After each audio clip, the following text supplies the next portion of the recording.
Hi, everyone. It's Colleen Low with the Born to Be Brave podcast. And I'm so excited for you to listen to this episode or watch this episode on YouTube. And I appreciate you joining us today because you're going to love our guest. His name is Danny Navarro. Welcome, Danny. Hello. Hi, everyone. And Danny is amazing. He's one of my heroes in my life. Okay. So I'm not reading like an official bio. I'm going to tell you what I think of Danny and how I see Danny. This is my bio of Danny. Danny is an amazing human being walking this earth. He's a real estate investor. He's a realtor, sells real estate and buys real estate. He's an amazing husband and father, and just an extraordinary person. That the name of the podcast is Born to Be Brave. And so we like to share stories of people who have been brave in their life and shown courage and are resilient. And I would have to say that Danny is one of the most amazing stories, and not just stories, but humans in the world. And so welcome, Danny, to the program. Thank you. Thank you. And thank you for all of the beautiful words. That means a lot. Yeah, I hope you receive them and take them in. Yes, I am. Yeah, I don't say that. I love everyone, but there's not a lot of people who are in my hero category. I have never had anyone say that to me, so it means a lot to me. Yeah, especially, you know a little bit about our story, and we have a son who has had some struggles, right? And so I hope that someday my son who struggles can have the same kind of success if he chooses. It's all what we choose, right? It's the choices you've made to make your life the way it is. Right. But it gives me hope that my son someday will decide to change his life, you know? Yes. So you are to me a shining example of a hero to me. So that's my opinion of you. Can you share, well, I didn't even really prep you, but I just ask questions and we just go where it goes, and then you answer, and then whatever you say, then I'll talk more and ask you more questions. Can you share, and do you feel comfortable sharing with everyone, kind of like how you grew up? And I don't know what you're saying, John. So, okay, just anyway, so tell us about how you grew up and your youth, and kind of the journey of, like, when you were a kid, did you always think you're going to be a real estate investor? And like, yeah. Okay. So I've been doing real estate. I'm actually completing my 6th year. January will be 6 years in the business. I got my license in 2015. So that's a little bit about the real estate. And then as far as the real estate developing side, investing side, I would say for sure within the last 2 years, I've been doing the development stuff. So a little bit about my history that you know of is from 18 to 26, I was incarcerated in a federal prison. I got sentenced to 120 months, which is 10 years. And out of those 10 years, I did about close to 8 and some change total. If we look at just total time of being in county jail and prison. And what I tell everybody, that was the best thing that happened to me in my life. If it wasn't for that experience, I definitely would not be here today. Everything happens for a reason, and everyone's on their own path in life. And unfortunately, I had to go through what I had to go through, but extremely happy because, like I said, I am who I am today, and I get to share my story with so many people and spread the light. Show people that what's possible, and that anything's possible in life, and most importantly, I wouldn't be here without God. So. It's just an amazing testimony that it's just been a blessing all around in my whole life. So, but yeah, going back with that, I think everybody has a story in their life to share. Mine is, I just, probably like, a lot of other people, it didn't come from the best environment growing up. I had a lot of family members and friends that were involved in criminal activity growing up. And when that's all you're around, that's all you know. So growing up, I mean, it was normal. It was normal to, to do all that stuff. And it was normal to go to jail. And, had a hardworking mom that wasn't involved in any of that, but she always supported and helped me. And that was my path, growing up. I mean, I started getting in trouble probably like in 5th, 6th grade from, using drugs to drinking and doing, worse drugs and getting into crime. And I did that all the way to I was 18 to when I got incarcerated. Yeah. Do you, that kind of makes me think about, I mean, our environment is so important and it really helps shape us, right? Because you thought that was normal because that's what you were around, right? And I think that when I was young, I was really naive and I thought that anyone could do anything. Like I thought everyone lived like I did, and it was very narrow, right? My perspective has changed a lot. Um, when you got out of jail, what made you decide to go from that lifestyle, from drugs and alcohol and crime to to wanting to change your life? Like, what was there a moment? What happened? What shifted? Yeah. So I've always had a desire to like want to be successful and do big things in life. But unfortunately, all I knew then was sell drugs. I'm like, well, sell out drugs, make a lot of money, right? Mm-hmm. You can, you're successful. And I would say that about 2 years into my sentence, I made a decision that I wanted to come out better than how I went in. Mm-hmm. And I was tired. I had to think about me being 30 when I get out was just like a lifetime. So it felt like forever. And so I said, I told myself I did not want to come back to this place. So I have to make a decision to want to be better than how I came in. And then back then it started with just, working out, exercising, and just getting physically fit to want to come out better, healthier, running, exercising. And then 2 years into my sentence, I had somebody give me a book, which was called Think and Grow Rich by Napolean Hill. And, I never forget this day. He threw me the book. He goes, stop reading all the garbage that you're reading. Read something that's going to be worth reading. And so I read the book. I read it. And I was just so fascinated on it's like, it was just like a moment where I'm like, oh my God, what is this? Like, what is this? It's like, this stuff is good. Because I never read anything like that. I didn't know anything about self-development. I didn't know anything about personal growth. I didn't know about reading. I never read a book to jail. I didn't know how to read. Didn't go to school. So I didn't know, anything really. And that book changed my life because that book made me want to read other books. And then I started reading like Tony Robbins, Zig Ziglar. Les Brown was a big motivator for me in there because I was depressed and I needed to get by. All I cared about was getting by every day. That's all that mattered. It was like, all right, I'm going to get by today. And it's like, how am I going to get by this, this year? We're going to get by the day, but how can I just get by this year? That's it. That's all I cared about. Day by day, just think by day.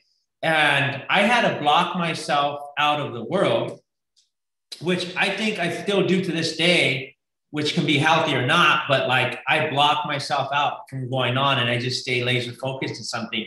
And I had to block myself out from the world, everything that was going on. If it was family, friends, my life consisted of in there. That's all that mattered.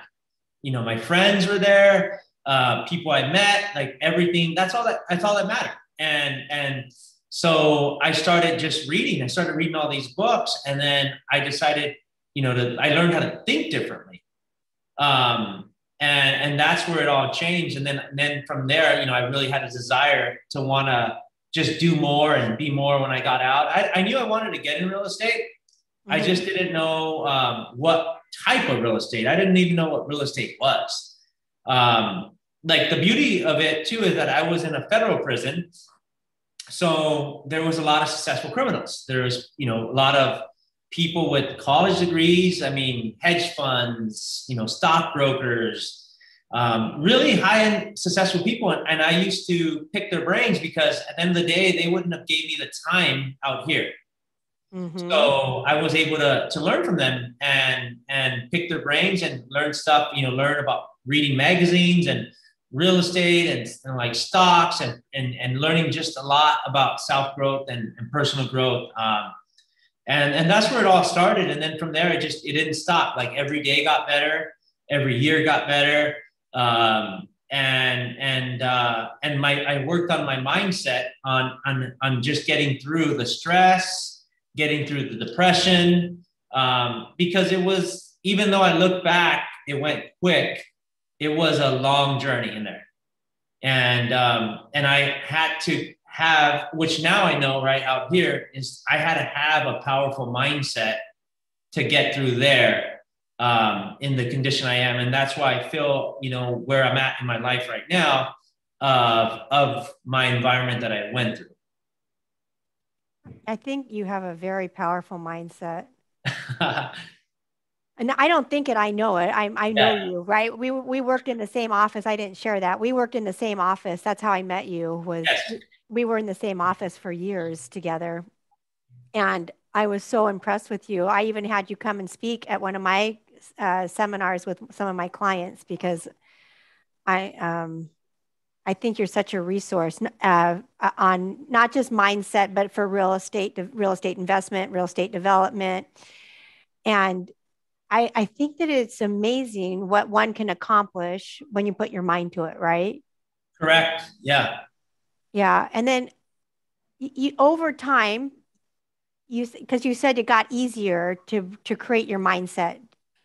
Can you expand on that? Because I think that's so important. People don't get that it's like working out. Like when you start working out, it hurts a lot at first, right? And it's uncomfortable. And then over time, it becomes fun and it feels good and you get into a groove of it, right? And then you don't even think about it. It's such a habit, right? Tell me about how your mindset got stronger. Well, like you hit it on the nail. It's like working out. Like you have to keep working out to get in shape. You get tired at first, and then at some point you build up the muscles and you build the endurance to keep going. And that's like the mindset. Like I mean, to just to just I think it's just it's also mindset, but also the tenacity and like not to give up. Because at the end of the day, like I didn't give up. I could have just gave up and said, screw this.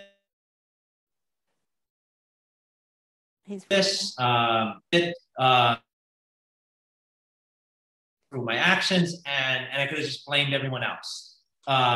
So I think with the having working on the mindset, and then the mindset. I mean, back then I was just reading a lot of books on mindset, but I didn't really know what mindset was. I didn't know how to block out the world was creating a mindset for myself. And that, like I said, I don't know if that was good back then, healthy or not, but I had to create that type of mindset to get through what I had to get through on the daily, because every day was different. You never know what was going to happen the next day. In jail.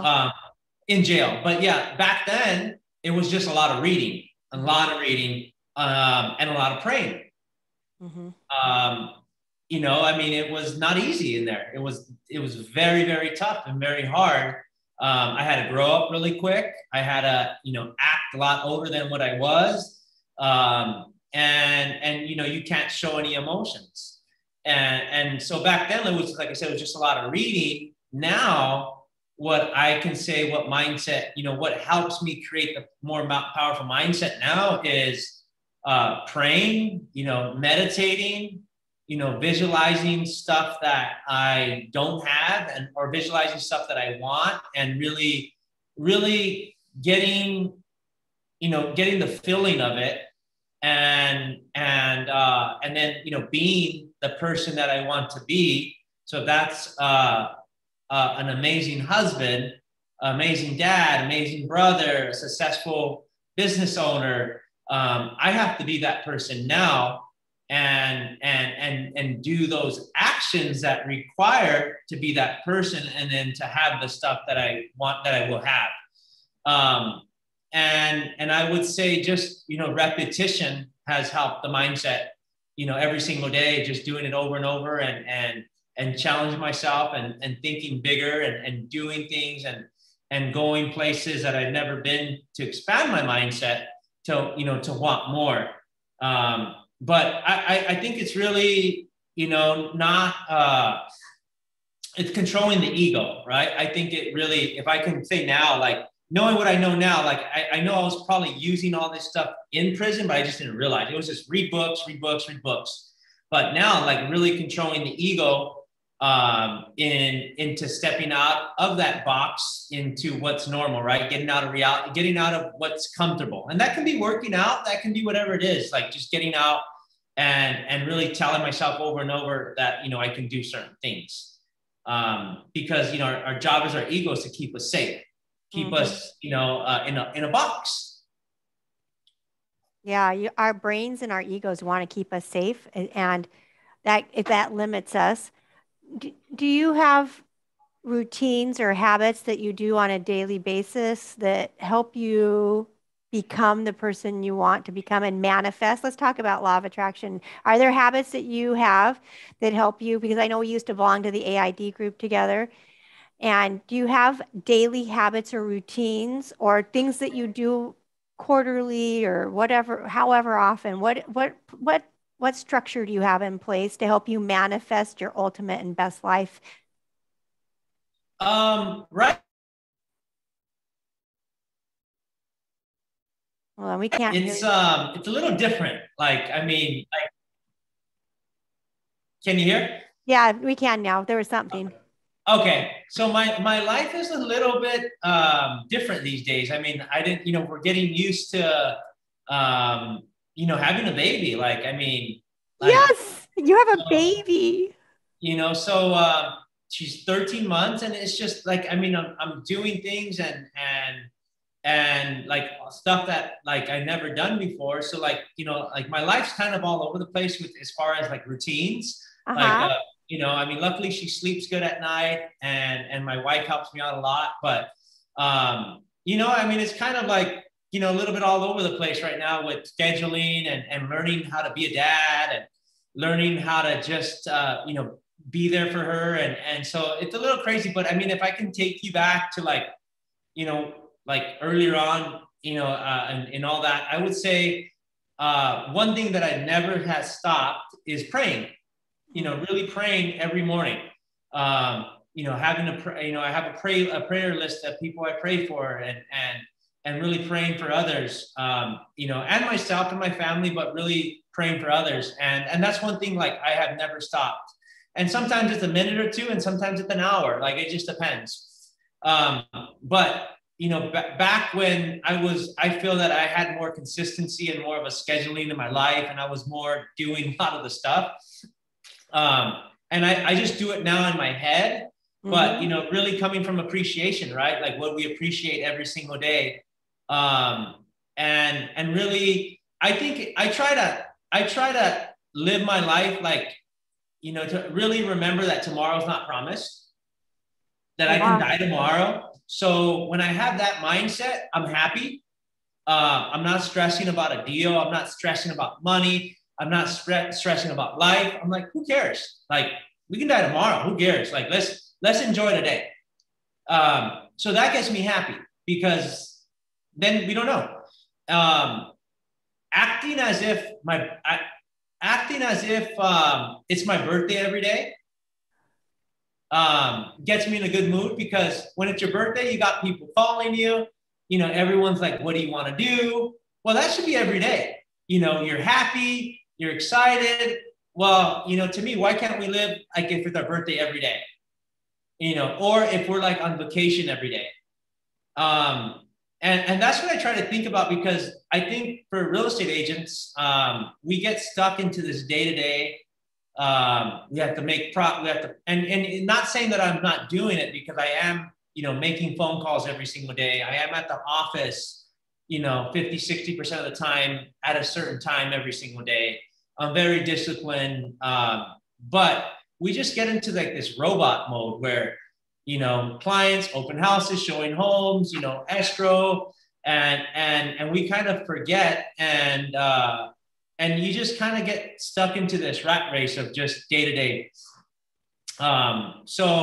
But when I come from that space, I think, I'm a lot more happier, and I'm joyful. And I think thinking like that, and then, taking times out of the day to meditate and pray and visualize what we want, has definitely helped me out. And, having goals, like, I mean, I'll have my year goals, and then I'll have my 10-year goals. And at one point, like, I used to carry them everywhere I go, which, I would like to get back into that habit of having your goals on your nightstand, having your goals at your office, having your goals, in your backpack, wherever, with you all the time, and carrying them and just reading them, reading them at the gym, just being obsessed with what you want in life. And then having affirmations, telling ourselves over and over and over. And that's how it used to look. I used to write in my journal every day, what I want, my goals. I used to have my goals, my affirmations with me. And I would just read them 2-3 times out of the day, because, life and work was so hard that I needed to go back to something to remember why I was doing all this. That's really good. I love that you think about your birthday and your mortality daily.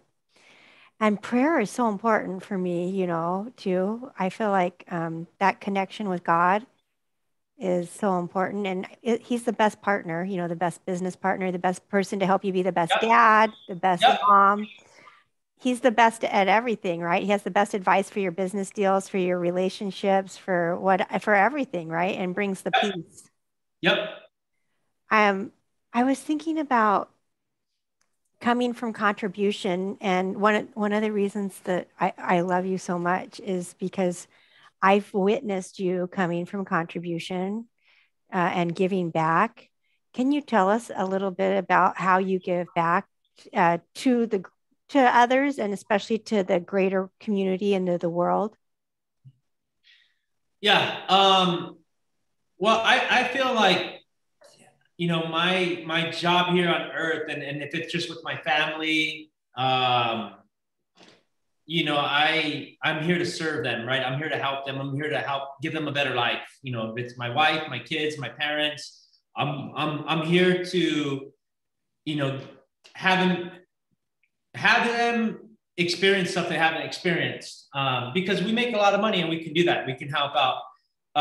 But on a bigger scheme of things is like, I love helping kids, because that's when I was starting like to mess up and get in trouble. I was 15, 16, 14. I don't remember, but that's when I started messing up. So my passion is to help kids that age, to help them redirect them in a better path, because I go into juvenile halls, we give them books, I help kids out here, high schools, whatever we do to help them out, because a lot of them don't even know any better. I mean, they have parents that work all day.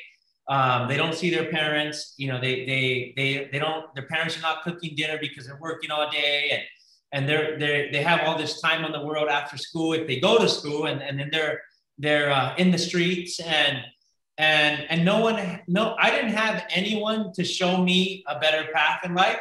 So my passion and my journey on here is to help them, is to show them that there is a different way, to give them a better path in life. And one of my goals is to create some type of organization or a place where these kids can go there, and then they can seek what they want, and learn from entrepreneurs, learn from business owners, learn from people that have college degrees, and how we can help them. Because I mean, at the end of the day, like, I would have wanted that when I was young, because I wouldn't have had to go through all the trouble and the pain and the struggle that I had to go through. Yeah. What book do you take them? I know you take books to the juvenile hall and to prison. Number one is Think and Grow Rich by Napoleon Hill Mm-hmm. is one of them. And that's the main one. But sometimes it's just like Tony Robbins books. But that's the main one I like to give because that's the book that changed my life. And I would go in there and I'll have kids be like, hey, I read that book 3 times. It really helped me out. Or, I'll look in the cells and I'll see the book in there. And when you're bored and you don't have anything, you're going to pick up whatever's next to you. Mm-hmm. Yeah. When you set up your place that's official, I'm in. I'd like to help because it makes a huge difference when people can help point a nicer path for people and show them and give them an awakening of something that they're not aware of and to give back. I think it's a fantastic thing. What do you wish that you knew when you were younger? And really, really quick too, also like, I do it out here too. Like, I mean, we host real estate events and Mhm. I don't, it's not like we're charging or anything like that. But I mean, we're teaching people about investing. Because even you're out here, I mean, you don't have to be a kid, you can be growing up and still struggling in life, or you can still feel like you can be in prison out here. Yeah, Um, that is so, so true. so helping real estate agents and it's all help. I mean, it's all about contribution. There's no money behind it. There's no, benefits. Just, it's all about helping. And the more we help, the more, naturally it's going to come back to us. And I used to be dead broke. I remember going into the juvenile halls like at 12 o'clock in the afternoon. Like I remember I'll be prospecting in the morning and making all these calls, calling all the expireds and doing all this. And then I would just go and speak to the kids in juvenile hall. And I wasn't financially, I didn't have all this money, or I wasn't financially in a position to leave for 2 to 3 hours to go into a juvenile hall. And I should have been working, but that served me more than anything else. That really gave me a passion, and it fed my soul. And then I would get blessed. I would come out and someone called me or something. But I remember doing that when I'm like, I'm just gonna go talk to some kids because I'm not doing too well, and I need to go talk to them, and I know I can help them. And then I would come out extremely happy. I'm like, man, I'm glad I went in there. Serving others is one of my key things for improving my emotional state. Because when we lose ourselves and forget our egos and we go serve someone else, it's great for them too. But I think the person who benefits the most is us, the person serving. Yeah, definitely. Yeah, I've been to, and the audience, let's share with them. I've been to some of your meetups that, because you've been doing real estate development now, Mhm. and you mostly are in, I think, Boyle Heights. Is that correct? Yeah. And so I've been to one of your meetups or two of them, maybe I can't remember, but I learned so much there. Share with people what you are doing there and why. And you shared why because you want to give back. Because you're right, there are so many people listening to this that are adults that are struggling. They've had setbacks, COVID. They've lost money. Maybe they've lost their relationships. Maybe they're lonely. They have anxiety. They have financial problems. Whatever it is. Um, what is it? Because I do believe that when you create wealth, you're showing people how to create wealth. When you create wealth, it creates opportunities to have lasting impact, and it gives us the freedom, right? Wealth creation creates freedom for choices and freedom. Can you tell people what you're doing up in Boyle Heights and where they can find out more about you about this? Yeah. So I mean, number one, I mean, we do the development stuff and investing on the side. Number one is like we sell real estate, just like you. Mm-hmm. So that's our job. The development stuff is the future and stuff that we're doing to build wealth down the road. Mm-hmm. But I always tell everyone because everyone calls me and they're like, we want to, I'm like, they want to develop, they want to. I'm like, that's great, but like you need money. I mean, you need tax returns, you need experience, and all this stuff that you don't really realize. So But I mean, the cool stuff is that like the stuff that we do is just, you know, to be around more like people, because we learn from people that show up. I have good friends that I met from there. And so it's just cool. I mean, because we're all in the same path, we're all wanting to do the same thing. And then, so might as well just share. And then not only that, but like, I think with my story and then what we're doing, like people are inspired by it, you know, to show them what I'm doing. So that's like the cool thing, what I like about it. And then, cause that kind of makes me happy. And then showing people how to do what we're doing and how to build wealth is cool, because I mean, a lot of them are real estate agents, and you know, everyone's goal is to stop selling real estate or have maybe buy their first house, buy their second house, but no one really knows how. And so showing them what we do and what's possible is really cool. And just to hear the stories that people get from there. And so the stories that people are like, hey, thank you. Because of you, I did this or that. And then just the networking. So it's really cool. It's really cool. And it's just fun. And that's like what it's about. Just making what we do every day, like fun and enjoy it. I mean, because, you know, that's what we're here for. We got to make it fun. Yeah, and I appreciate that you are making it fun, and you make it so accessible. Anyone can show up. And I think that it just, when we start increasing what we think is possible, then we move the needle for that person, like, oh, this could happen, that could Yeah. happen. And not only that, but you know, we have a bigger audience where you can spread the story more. Mm-hmm. Yeah, more impact. More impact, yeah. More impact, more influence. And where do you sell real estate if people were interested in buying a home from you? Where do you sell real estate? So I moved 2 years ago to Orange County. Uh-huh. So we sell in Orange County. But 90, like 80, 75% of my business is in LA. So that's where we do business at. And that's just, you know, and that was a big too, because I thought I had to live where I sold real estate. Mm-hmm. So I'm like, okay, well, if I have to, I don't want to work Boyle Heights because I have to live there. Or I don't want to work, you know, Cheviot Hills in LA because I have to live there.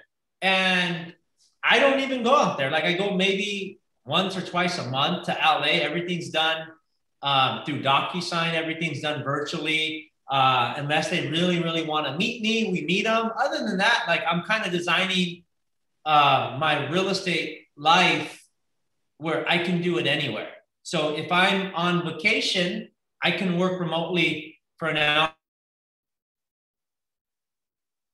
or two, wherever, Cabo, Hawaii. I mean, that would be the real goal, where we can do it all virtually. And so that was like a big mindset, because I thought I had to live there. And I live an hour away, an hour and a half. So I guess to answer your question, LA, Orange County. Do you just do we call them? Yes. Mm-hmm. I just call people. Yeah. Mm-hmm. Yeah, and they sell their houses with you. Yeah, it's been working, so it works. How important do you think learning scripts and dialogues are if you're in sales, right? How important do you think it is to learn objection handling and how to talk to people? How important do you think that is? I think it's very, very important. I mean, I don't do role playing. I don't practice scripts. I probably should. To me, I mean, I was doing that when I started. I was, you know, practicing scripts. I was writing out the scripts. I was role playing every day. And I think, you know, you need to do that when you're starting off to build a foundation. Mm-hmm. But where I'm at now, you know, I'm more, how can I answer this question? Like, it's more about just coming from a space of contribution on the phone, coming from my heart on the conversation. So I just try to make the conversations like normal, nothing, you know, I try to be me and try to, but I know when I'm doing all that, there is, you know, sales techniques behind what I'm doing, right? I'm building rapport with them. I'm matching their energy on the phone. I'm on a script, but I'm just, not following the script. I mean, so there's a lot of stuff that I probably do that I just don't realize that I'm doing now because it's second nature to me. So, that's kind of, but it's very important to answer your question. Very important. I think that what you're trying to say is in the beginning, you mastered and wrote them out and mastered the basic objections and then learned how to mirror and match and pay attention, right, to people, match their energy, match their Yep. tone. And then what happens is over time, you're now coming from a servant heart and how you can serve them, right? And you just have a conversation with them and you just talk from your heart to them and see how you can serve them. But you had to have that foundation below you to get to the point where it can just be the heart to heart talk. And yeah, and then now also too, it's like really focusing on the team, because we're building a team now. Mm-hmm. Is focusing on their goals. Like, how can we help everybody on the team hit their goals? Because if we can do that, we're really serving at a high level. And it's like, I'm personally taking on their goals and I'm helping them achieve their goals. Because if I help them achieve their goals, it's like they're going to help so many other people as well. And so that's a little bit different than when I first started. It's just a different. I'm in a different space in my life right now, and that can change in the next year or two. Yeah, I'm glad that you're building a team. That's good because you're having more impact. Well, yeah, and knowing that, but I don't want to do this for the rest of my life. I want to have more of a freedom. And real estate investing is one way, but like that takes a long time too. Yeah, that's for sure. Right? Rome was not built in a day. It takes time. It takes time. It definitely takes time. Mm-hmm. What other questions should I be asking you? What else is going on that you want to share with us? What's something else you think that the listeners would benefit from hearing from you? I would say just never to give up. I love the name of your podcast, and I think that that's powerful because you just can't give up. Like, it's been so tough and it's still tough to this day. I'm just at a different stage where it's tough. Mm-hmm.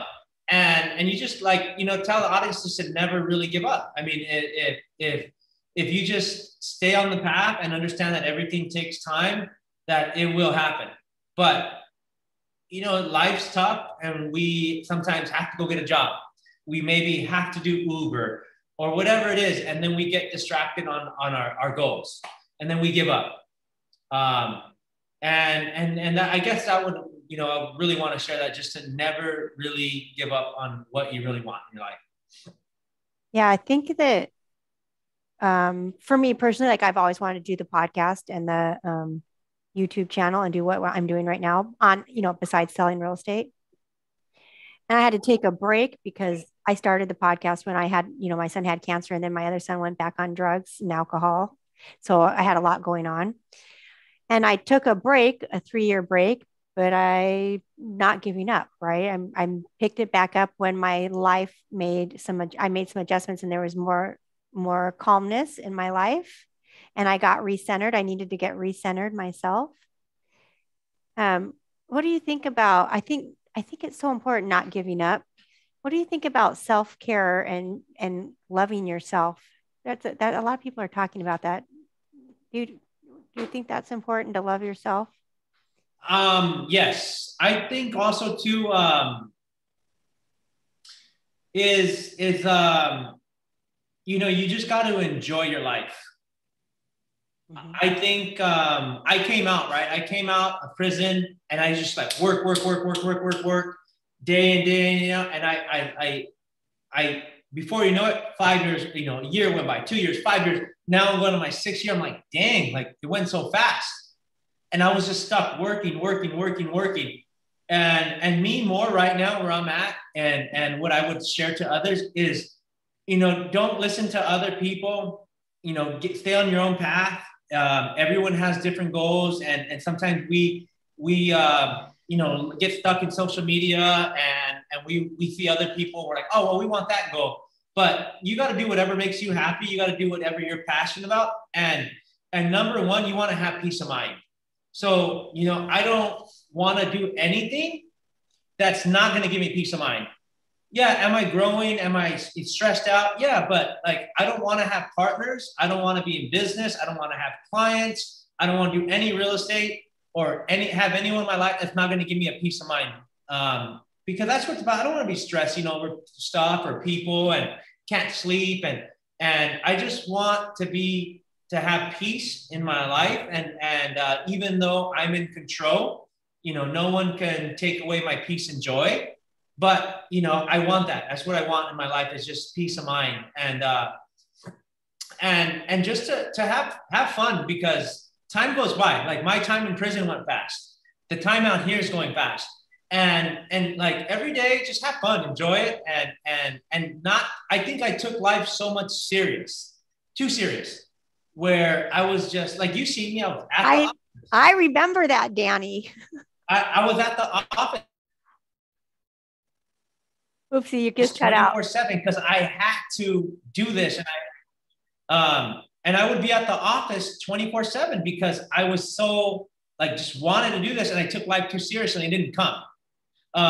So I would not take, I would challenge people not to take life so serious, to be more happy and joyful, and that's where the being on your, having your mindset of your birthday every day and being on vacation every day and acting as if you're going to die tomorrow.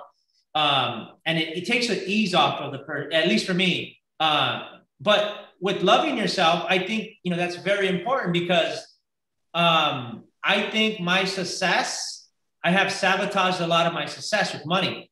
Like I would make money, I would not have any money, and I didn't feel worthy of it. I didn't feel I should have it. I didn't come from money. And you have to take care of yourself first too, because we are all wanting to help so many other people where we forget to help ourselves. So that's where the self-love comes. You got to help yourself. You got to take care of yourself first. I don't want to say in a selfish way, but screw the family, screw everyone else. Take care of yourself. And that's where that love. And then that once you take care of yourself and you have that self-love for yourself, you're going to be able to give it to everyone else. And that, having, for me, it was having that self-worth of like, I deserve this. I'm not going to hide what I'm buying or hide what I'm doing to family members or anything like that. This is my life and I'm going to own it and I'm going to be happy about it. And who cares? I love that. It's been shocking to me how many people feel unworthy of success, unworthy of the good life, the peaceful relationships, the beautiful trips, the beautiful vistas, having an ocean view, whatever. So many people feel unworthy and undeserving. It's been fascinating to me lately to think about. We're God's highest creation, right? We deserve all the best things. God wants us to have all the most wonderful things. He wants us to have peace and joy in our lives. Yeah. Yeah. And it's like one thing that I remember you always told me, you're like, we go to Corona Del Mar every Friday. I think Friday, right? Yeah. Friday night, date night. Friday night, always there. And look, it's like you're enjoying the moment. Like just, you got to enjoy the moment. Yeah. Consistently. And, someone's like, oh, you and John, you're so lucky. You have such a great marriage. Well, we're consistent at working on it, right? We've been through hell. No couple escapes. Everyone has stuff and challenges, right? But we take time to nurture that romantic relationship at a place that's very, I want to say that Crystal Cove is magical. Like there's an energy that comes from the ocean and the sand and that cliff there. And it's just taking the time to look at the tide pools or the seagrass and just walk and talk and visit and slow down. And you can't get phone reception down there really. Yeah. Yeah. And to do that consistently for, I don't know, 20 years or however long we've been doing that, right? It's been, I don't know, we've been married almost 35 years now. It's a long time, but having that consistency of reconnecting with nature, slowing down and with each other, I think is really, it's been powerful. Choosing us over and over again, Yep. Yeah. And not only that, but like, we get so caught up in working in our business, going to the next seminar, working on your next business plan. And then we forget that we have to work on our first. I mean, if you're single, you have to work on yourself. You have to work on yourself first. And if you're in a relationship, you have to work on that relationship just as hard as you work on your business. And it's like you've been doing it for so long, it never changes, always having that date night and working on, becoming better with each other. Yeah, you get into a groove. It's interesting. And then then when life happens and life is going to happen, it's going to throw you curveballs. You work on it together instead of being at each other's throats, I don't know. It's interesting. I have another question for you because you're a dad now and your wife is so beautiful and your baby girl is so beautiful. What are your hopes and dreams and for your daughter? Like what do you want for her? What do I want from her? Well, number one, I want to, and I know probably a lot of people like say this too, but I mean, like, I want to do it in a way where she understands the value of anything, if it's money or if it's, where she lives at, because where she lives at right now, where we live at now, like, she's not going to understand where I lived at. Like, this is normal to her. Then you get spoiled and you get, you're like, so I want to be able to obviously provide her something that I didn't have, but in a way where she understands the value of stuff. Because even like right now, like I kind of get ungrateful at times. And it's like, I forget, like, hey man, you were complaining about, just wanting to have all this. And then you have, and you're complaining now, like, come on. So, giving her the life that, I didn't have and really just teaching her value. Oh, and you're frozen. So without telling her. You just froze. What did you say? Okay. So giving her a life that we didn't have, that I didn't have, in a way where she is grateful and not unappreciative and understands the value of anything, money, material stuff, whatever, where she lives at, location, everything. And really to teach her, to let her know that God comes first and set her up for retirement. So when she's 40, 50, she can, retire if she wants without telling her. That's something I really want to set her up for, where she doesn't, she'll, when she turns 50 or 45, she'll have something put away and she won't know it till she turns that day. And set her up with, the real estate stuff. So where she can pass that on. Oh, you're frozen again. Like that. So she can pass it on. The last thing we heard was she can pass it on. Something happened. So for her to pass it on to her children and to create this legacy of real estate, because I'm like the first one that's doing it. So, it's cool to see her pass it down, from generation to generation. Yeah, I think that we all have stuff passed down generationally to us, right? Family traits and limiting beliefs, positive beliefs, all these things that get passed down generationally to us, ideas, thought processes, right? Yep. And it's interesting to see that you're changing, you're completely changing what's being passed down generationally to her from what was passed down to you. Correct. Exactly. So oopsie, you cut out again. Are you there? To be there and and also to be there, all the time, like to create my life where I'm able to pick her up. Are you there? Yeah, you cut out. Oh, okay. So another thing is just being, making sure that I'm setting stuff up so I'm there with her when she's, starts going to school and I can pick her up and the games and being, not able to work the weekends and so setting myself up so I can spend more time with her and my wife, with the family.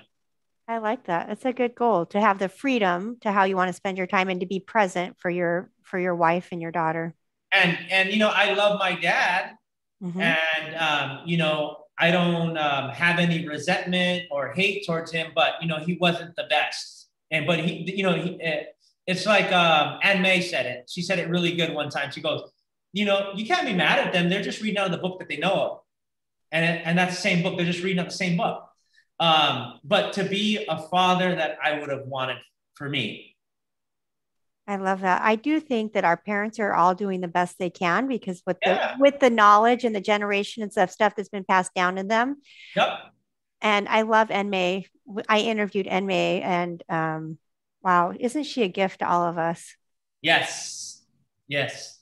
Yeah, and He's amazing. yeah, she's amazing. And you guys should go listen to that interview if you can, if you have time. I think Definitely will. yeah, she's amazing. She said, yeah, he's reading out of the book that he had. Yeah. Yeah. And that's okay. You know, I'm not, you know, I mean, they, like you said, they did the best that they were able to do. Hmm. Yeah. And literally, like when I brought my daughter home, my first baby home from the hospital, like when you have to get a driver's license or if you want to adopt a dog, it's like they come to a home check, they check you out, they check everything out about you if you're going to adopt a kid, I mean, a dog, right? A pet. But when you bring a baby home Huh. from the hospital, when I brought my first kid home from the hospital, there was only one requirement to leave the hospital with the kid. You had to have a car seat strapped into the car properly. Yeah. I mean, that's it. Okay, you're on your own. Good luck. Yeah, you know what? They didn't even have to have it strapped in. You just had to show them that you had it. Back in the day, today I think they make you show them, it's in your car. But back in the day, they made us just bring it with us. Um, and then you have to raise this human being, right? And it's like you say, I remember saying I'm not going to do anything that my parents did or whatever, I'm only going to do this or that, or I'm never going to do this. But then in the moment, if you haven't done any research or educated yourself on it, then you do exactly that because that's what you know. And I'm doing my best that I know, right? I'm doing the best that I can. And that's probably going to change. And maybe, you know, stuff is not the best, but I'm a first time parent, you know, my first baby. So I'm reading out of the book that I know of, right? Like Yeah, that's all we can do, that's right? all we can do. Exactly. Exactly. So, Yeah. and it's Um, amazing. Yeah, isn't it amazing to be a parent? Like it's for no one can tell you how much you're going to love that kid. Yeah, it's crazy. It is nuts. Yeah, it is Amazing. crazy. And then I just have one last question for you. Um, if somebody's listening to this that's struggling and feels like the gap between where they are and where they want to be is too big, what would you, if you were sitting in a room with them and they could ask you this question, what would you tell them how to bridge the gap from where they are to where they want to be? What would you tell them? Because you are so far, you've come so far, even from when I met you, right? I think I met you 6 years ago, right? Yeah. A little Um, long. Yeah. yeah. So how does someone bridge that gap? That's a pretty deep question. And I mean, because everyone is going through different things in life and different circumstances, and but like you just can't give up. I think you really just can't give up on what it is because you know it's like I tell people like man like I finally feel that I have like taken off like the top button of my shirt like I can breathe now because it's like been hard. Like I mean, prison was hard. Like I didn't see light at the end of the tunnel. In even doing real estate, like it was hard. It was tough. It was like tough to get through it. Um, but I didn't give up. I didn't give up what I really wanted. And I think you have to be sick and tired of the situation that you're in. So if you're broke, you got to be sick and tired of being broke. You know, the creditor's calling you and you know you're in debt or you know you go into bankruptcy, whatever it is, like you got to be sick and tired and wanting to do something, you know, else. If you're in a relationship, you got to be sick and tired of being in that relationship. Like if you're overweight, whatever it is, like you have to just want a desire to change your life. And what better is to be rock bottom, have nothing, you know. I mean, there was times where I didn't know if I was going to come home, if I was, and I was okay with it. And that was like, that probably wasn't the best mindset, but I was okay. I'm like, if this is life, this is life. But you have, you have to have a desire to want to change. I think that's the key. You have to want to change more than you like your old life. Yep. You have to want it so bad. Someone said you have to want it as bad as you need oxygen. Yeah, I heard that before. Yeah, you have to. Mm-hmm. You have to. I agree. There's like a 90% failure rate in, from the people who get real estate licenses to the people who become successful, 90% failure rate. So you're in the 10%, right? Exactly. And, exactly. and Yeah. you're in the 10. And if it's just getting into real estate, like, I mean, if we're just talking about real estate, like, and you're starting off or whatever it is, like, you just got to want to be that successful real estate agent. Like, you just can't give up. Mm-hmm. And we got to act and be whatever it is that we want to be. So, like, you want to be a good husband? Well, what are the traits of a good husband? You have to act as if you were the best husband. Yeah. And, you got to, I think also, too, is like, the best time to learn all that is when you're sick and tired of being sick and tired and you're dead broke. And that's where it counts. That's where it's really going to shine. If you can overcome that and you can be happy, be joyful, be in a space where, like, we're going to figure it out. I don't know how or what, but we're just going to figure it out. Yeah, it's called, and I call it grit. And not be attached to it, And I just can't be attached to anything. Like, it is what it is. I mean, just, and be okay with it. There's a lot of freedom in not being attached. Exactly. Not being attached to outcomes, not being attached to what people do, not being attached. Yep. We only have control over one person. And who's that? Ourselves. Yeah. Yeah. We get so mixed up in trying to control things that we don't have control over, and it steals our joy. And then just like, and then we just get in our own way. Like, we just got to get out of our own way and just let the success happen. Like, we're the only ones messing it up. Yeah, you're awesome. Danny, where can people find you? They can text me at 949 903 6633, and then my email. So that's 949 903 6633, and then my email is my first name, Danny, DANNY, and then my last initial, N, team at gmail.com. Okay, we're going to put that in the show notes, everyone, too. Okay. So we'll put that in there. And then I just really appreciate you taking the time to share from your heart with us and your journey, because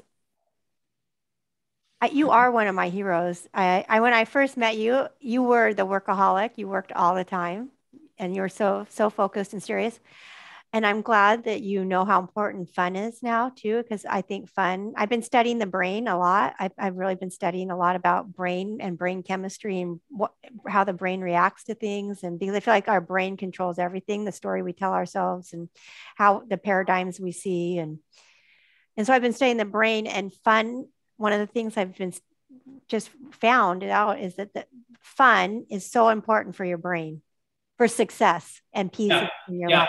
For sure. They even say that people who are going through traumatic situations, like severe trauma, that if they could take a break and go have fun, they do scans on the brain and it brings their trauma level way down. Wow. If they go and do something fun in the middle of something traumatic. Interesting. Yeah. It's good to know. Yeah, very interesting, huh? Yeah, I'm really loving the brain, studying the brain a lot. Anyway, Danny, thank you so much. Thank you for having a good heart and for getting out of prison, getting out of your own way, being brave, being courageous, figuring it out and keep figuring it out. And even though we really don't have it figured out, we're figuring it out daily and just Yeah. keep going, right?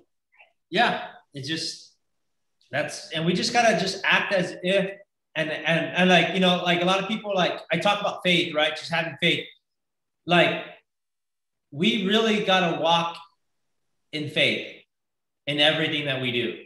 Like you just gotta just trust the process and have the faith that everything's gonna work out. Because when the first thing you asked me is like, oh, did you knew you were gonna? I didn't even know. I had no clue I would be right here right now. Like no way. If you would, I would have laughed at you. You would Laughed. have. No way. I would have laughed. You saying that my life was going to be like this? There's no way. But you know, God had different plans for me, and I just didn't realize it back then. I had to go through prison. I had to go through everything to get to where I'm at today.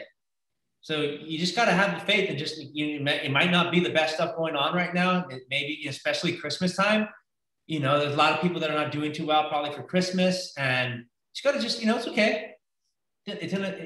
Everything's always going to work out. It always does. And we just have to have that faith. We have to just trust the process that, it's going to be okay. It's interesting you say that. When Carter had cancer, Mm-hmm. it's in fact it's in the book. I wrote a chapter of a book, like a chicken soup for the soul. You're too young for that, probably, but anyway.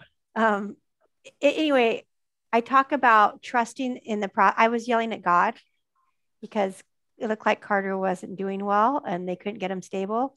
And in the moment in my head, I was disrespectful to God. And I told him, "Why are you trying to take my son?" And he said, "He's not your son. He's on loan to you. Mm. And you're telling me what to do." And I'm like, "Oh my gosh, I am telling God, what the Almighty, what to do." Wow. Yeah. And I'm like, that is, and I apologized instantly, and it brought me back into reality. Right. And I realized in that moment that I had to trust in God. I had to trust in the unfolding of what was going on. I had to trust in the outcome, and I had to trust the process, and I had to just trust more and trust him. And I think that we lose sight of that sometimes. We have to trust in all the things that happen to us they're not happening to us, they're happening for us, to help us, for us. And we're becoming the person we're meant to be, because you would not be Danny Navarro if you hadn't been in jail all that time. Exactly. Yeah. And I think that when we're in jail, or when we're my kid has cancer, or I don't have any money, or my marriage is falling apart, or I just buried my child or my spouse, or whatever your moment is, or my career is falling apart, or I just got fired or laid off, or it's in those moments that our character is revealed, and we have to figure out who we are and what we stand for and what we're willing to do Yeah. to become the people we're meant to do and live the life we're supposed to live. Because who you are and what you bring to the table is all based on all your experiences growing up as a child, all your experiences in jail, all your hard times learning real estate, because learning how to sell real estate. It's not easy. No, it's not easy. And people think, "Oh, I'm just going to get my real estate license and I'm going to be rich and I'm going to sell a lot of houses." And they think that the two go together. Pass the real estate test and get your license, and then you're going to be successful, right? And I just thank you for sharing who you are at this point in your life and who you are becoming with us. And I just appreciate your time. And I'm glad we're friends. Thank you. And I'm glad you're one of my heroes. You are one of my heroes. I grew up very different than you, right? I grew up very privileged, I grew up in a very safe, stable situation, right? And I'm grateful for that. But also, God knew that I needed to have a lot of adversity in my life as an adult. And I do really feel like all of the adversity is our opportunities to grow. And yeah, for sure. I really don't know any person who hasn't been through a lot of adversity that is like this awesome, stellar person. All these awesome, stellar people I know, have been through hell, you know? That's my goal of the podcast is that I've been through hell and I want to take buckets of water back to the people still consumed by the flames. That's why I share these stories because I feel like it's through our stories that we connect with people and then we help them heal and we give them hope and we give them the courage to be more resilient, to not give up and to keep going because each person has different tips, right? And each person has different strategies and different and is going to resonate with different people. But through me sharing just these little snippets of each of our lives, a little window into people, hopefully that we're going to help people and raise the vibrational energy of our collective humanity. That's my goal. Yep. So, Exactly. well, Merry Christmas, my sweet friend. Thank you. Yeah, I love you. Merry Christmas and happy holidays. Thank you. I appreciate you having me on. I love you. John's going to end the recording for us now. Hold on.